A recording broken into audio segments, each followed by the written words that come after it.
In dieser Vitrine sehen wir einige scheinbar ganz unscheinbare Exponate, die uns aber mit einer ganz wichtigen historischen Epoche, und zwar der Völkerwanderung, direkt bekannt machen. Wir sehen hier zum Beispiel ein Schwert, wir sehen Gürtelschnallen, wir sehen steppennomadische Spiegel und all das sind Relikte des ersten Kontaktes in Mitteleuropa mit den berühmten Steppennomaden der Zeit der Völkerwanderung, also der Zeit zwischen 370 und etwa 550.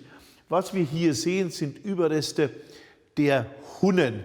Die Hunnen kennt jeder wieder aus dem Nibelungenlied. Attila, der Hunnenkönig, und Attila, der im Nibelungenlied als Etzel auftritt, den gab es tatsächlich am Anfang des 5. Jahrhunderts. Aber die Geschichte beginnt etwas früher, um 375 mit dem Untergang eines großen ostgotischen Reiches am Nordrand des Schwarzen Meeres in der heutigen Ukraine. Das war das Amanarich-Reich, und die Wolga wurde von den Hunnen überschritten, wobei man sich unter Hunnen ein Völkergemisch, ein Gruppengemisch vorstellen muss. Hunne ist sozusagen der zusammenfassende Name. Und das sind Reiternomaden. Reiternomaden heißt, die leben in der Steppe, erhalten nomadisch, sind ausgezeichnete Reiter und vor allem gefürchtete Bogenschützen. Ihre Macht entsteht aus dem Halbreflex- und Reflexbogen, der vom Pferd aus abgefeuert werden kann mit ganz hoher Geschwindigkeit. Manche Mongolen später, die kennt jeder, die Mongolen, nicht unter Dschingis Khan, führten mehrere hundert Pfeile mit, sodass gleichsam ein Pfeilregen auf die Angegriffenen niederging. Das Römische Reich war vollkommen geschockt vom Kontakt mit diesen Hunnen, aber der Kontakt begann für die Germanen eben schon in der Steppe. In der Steppe gab es dieses schon erwähnte Amanarich-Reich, ein selbstbewusster Fürst mit einem großen germanischen Reich voll kriegerischer Menschen. Und die haben sich den Hunnen nicht ergeben, was viele taten, denn steppennomadische Reiche funktionieren mit dem Charisma, mit dem Gesicht. Ein Führer, der Erfolg hat, reißt alle mit und verspricht den anderen, die sich ihm anschließen, Beute. Amanarich und seine Mannen wollten widerstehen, das klappte nicht. Die Ostgoten wurden zerschlagen und die Westgoten sind, als sie das sahen, die saßen westlich der Ostgoten, sind praktisch schon zum Römischen Reich, an die Grenzen des Römischen Reiches und baten als Flüchtlinge zu Hunderttausenden um Aufnahme. Die wurden 2 Jahre hingehalten, was dazu führte, dass sie die Donau überschritten und schließlich das Römische Reich fluteten. Es kam hier schließlich, wir kennen das alle aus dem Schulunterricht, 410 zum Untergang und zur ersten Plünderung Roms. Das alles sind Folgen dieser steppennomadischen Angriffe. Und diese steppennomadischen Angriffe hatten Folgen bis nach Mitteldeutschland. Bei uns sind allerdings keine Eroberungen zu verzeichnen, sondern eher Assimilationen. Das heißt, das Reich der Thüringer kam in Kontakt mit den Steppennomaden, mit den Hunnen. Und die Thüringer verbündeten sich mit den Hunnen und übernahmen ganz viele kulturelle Aspekte der Hunnen, beispielsweise eben diesen reiternomadischen Säbel, das wird dann Langsachs genannt, also mit einem germanischen Begriff, oder sogar diese Spiegel, diese steppennomadischen Spiegel sind typisch für Frauentracht, die hängen am Gürtel an der einen Öse und haben natürlich eine magische Funktion als Spiegel und gleichzeitig eine nützliche Funktion. Die magische Funktion entsteht aus dem gerippten Muster auf der Rückseite. Wir sehen hier Gürtelschnallen mit Almandin-Einlage, die auch typisch sind für Reiternomaden, und solche Zikadenanhänger, auch das ist typisch für Reiternomaden. Und dass Reiternomaden auch dauerhaft gegebenenfalls hier waren bei uns, aus Ungarn, aus dem hunnischen Siedlungsgebiet, wo die Hunnen sich niederließen. Ungarn, die Ebene, eine ideale Siedlungslandschaft für Reiternomaden, sehen wir hier an diesem Krug und an diesem Becher, die typisch sind für diese steppennomadisch-ungarischen Elemente. Dass der Kulturkontakt zwischen Hunnen und Thüringern nicht ganz unkriegerisch verlief und dass die Thüringer möglicherweise ihre Übernahme dieser hunnischen Gebräuche auch nicht ganz freiwillig vollzogen, zeigt eine unscheinbare Pfeilspitze. Diese Pfeilspitze ist dreiflügelig und daher sehen wir, dass sie hunnisch ist. Das haben wir weder im Römischen Reich noch bei Germanen, da haben wir immer zweiflügelige Pfeilspitzen.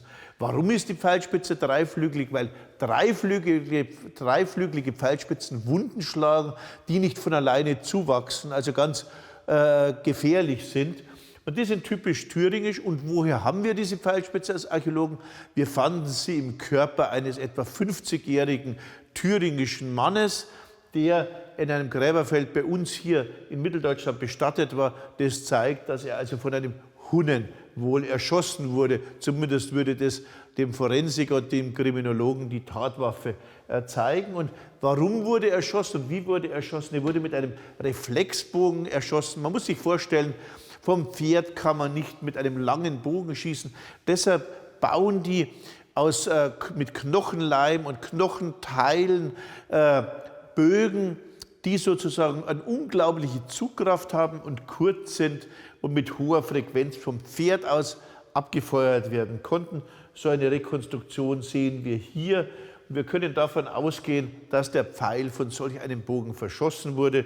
Und selbstverständlich können wir auch davon ausgehen, dass die Thüringer solche Bögen übernommen haben, als sie sich mit den Hunnen diplomatisch näher einließen. Und sie nehmen sogar hunnische Sitten an, die so weit gehen, dass sie um 380, 390, 400 ihren Frauen die Schädel zu Turmschädeln binden. Das war eine Mode der Körpermanipulation bei den Hunnen. Es galt als besonders schön, eine ganz hohe Stirn und lange Schädel zu haben. Wir kennen solche Körpermanipulationen heute noch von verschiedenen Völkern. Damals war es eben die Manipulation zu hohen Schädeln. Und solche hohen Schädel haben wir tatsächlich gefunden bei genetisch nachgewiesenen thüringischen Frauen, einheimischen Frauen. Und das sehen wir uns jetzt an. Wir alle wissen, dass Menschen der Mode unterliegen, nicht nur in dem, was wir anziehen, sondern auch in Körpermanipulationen. Das sehen wir in vielen Weltgegenden, in denen Menschen sich beispielsweise Pflöcke in die Lippen stecken, die Zunge spalten oder ganz andere Dinge machen. Und so war das natürlich in ganz langen Zeiten der Menschheitsgeschichte. Und einige dieser Körpermanipulationen können wir auch an den Knochen ablesen. Dies trifft hier auf diese thüringischen Frauen zu. Wir haben hier 3 Schädel und wenn wir die Schädel ansehen, dann merken wir, dass die so merkwürdig länglich verformt sind.